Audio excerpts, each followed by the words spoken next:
اللہ ताला ने तारीख़ इंसानियत में कुछ ऐसी कौमों को इबरत का निशान बनाया जिनकी नाफरमानी की सज़ा पूरी दुनिया के लिए सबक बन गई। आज की इस वीडियो में हम एक ऐसे ही खौफनाक वाक़ये का जिक्र करेंगे जिसमें एक कौम को अल्लाह ताला ने इंसान से बंदर बना दिया। ये अजाब क्यों आया? उन्होंने कौन सा ऐसा गुनाह किया? वो बंदर बनने के बाद कितने दिन जिंदा रहे? और क्या आज के बंदर उन्हीं की नस्ल से हैं? इन तमाम सवालों के जवाबात कुरान और हदीस की रोशनी में हम आपके सामने रखेंगे, इसलिए गुजारिश है कि वीडियो को आखिर तक ज़रूर देखें। ये वाक़या हज़रत दाऊद अलैहिस्सलाम के ज़माने का है। उस वक्त बनी इसराइल की एक कौम समंदर के किनारे एक बस्ती में आबाद थी जिसे ऐला कहा जाता था। इस बस्ती की आबादी हज़ारों में थी और अल्लाह ताला ने उन्हें बेशुमार नेमतों से नवाज रखा था। चारों तरफ सरसब्ज बागात थे, ज़मीन ज़रखेज़ थी और सबसे बड़ी नेमत ये थी कि समंदर में मछलियाँ कसरत से पाई जाती थीं। लोग मछलियों का शिकार करके तिजारत करते और खुशहाल ज़िंदगी गुजारते थे। ये कौम शुरू में अल्लाह की फरमाबरदार थी, मगर जब आसाइशें बढ़ीं तो आहिस्ता आहिस्ता नाफरमानी और गुनाहों में मुब्तला हो गई। अल्लाह ताला ने उन्हें आज़माने के लिए एक हुक्म नाजिल फरमाया। हज़रत दाऊद अलैहिस्सलाम को वही की गई कि वो अपनी कौम को बताएं कि हफ्ते के दिन मछली का शिकार हराम है। ये हुक्म सुनकर कौम परेशान हो गई, क्योंकि हफ्ते के दिन मछलियाँ खुद ब खुद साहिल के करीब आ जाती थीं, जबकि बाकी दिनों में शिकार मुश्किल होता था। दर हकीकत ये अल्लाह की तरफ से एक आजमाइश थी, मगर कौम इसे समझ न सकी। शैतान ने मौका पाकर वसवसा डाला। उसने उन्हें एक चाल सिखाई। समंदर से पानी की नालियां निकालो, खुश्की पर बड़े तालाब बना लो, हफ्ते के दिन मछलियां खुद इन तालाबों में आ जाएंगी, फिर नालियां बंद कर दो और इतवार के दिन उन्हें पकड़ लेना। यूं बज़ाहिर हुक्म की खिलाफ वर्जी भी ना होगी और मछली भी हाथ आ जाएगी। बहुत से लोग इस फरेब में आ गए। उन्होंने ये मंसूबा बना लिया और इस पर अमल शुरू कर दिया।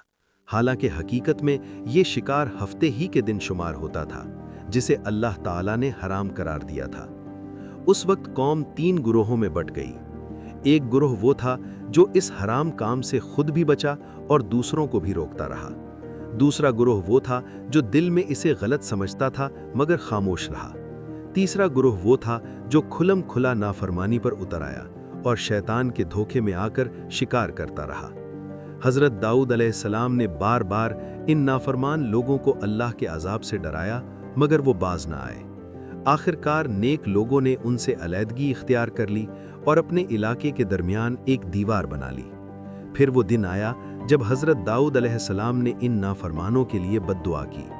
अगली सुबह एक अजीब मंजर था। नाफरमान लोग अपने घरों से बाहर न निकले।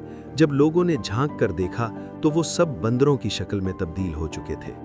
जब घरों के दरवाजे खोले गए तो वो बंदर अपने रिश्तेदारों को पहचानते थे, उनके कपड़ों को सूंघते, आंखों से आंसू बहते, मगर बोल नहीं सकते थे।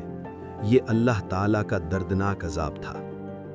कुरान मजीद में अल्लाह ताला फरमाता है, और तुम उन लोगों को खूब जानते हो जिन्होंने हफ्ते के दिन नाफरमानी की, तो हमने कहा जलील बंदर बन जाओ। सूरतुल बकरा।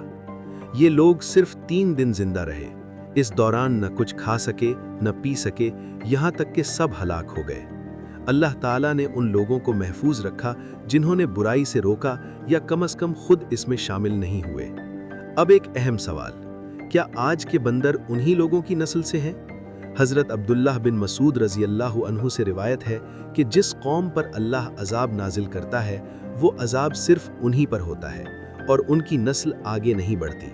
लिहाजा ये ख्याल गलत है कि आज के बंदर उन लोगों की औलाद हैं। वो सब चंद दिनों में फना हो गए। ये वाक़या हमें ये सबक देता है कि अल्लाह के हुक्म से चालाकी करना, बज़ाहिर बच निकलना, दर हकीकत सख्त अजाब को दावत देना है। अल्लाह हमें इससे इबरत हासिल करने की तौफीक अता फरमाए। आमीन। अगर आपको ये वीडियो पसंद आई तो लाइक और सब्सक्राइब ज़रूर करें और कमेंट में बताएं कि आप चाहते हैं कि हमारी अगले वीडियो किस मौजू पर हो। ये था इफ्तिखार साइनिंग आउट।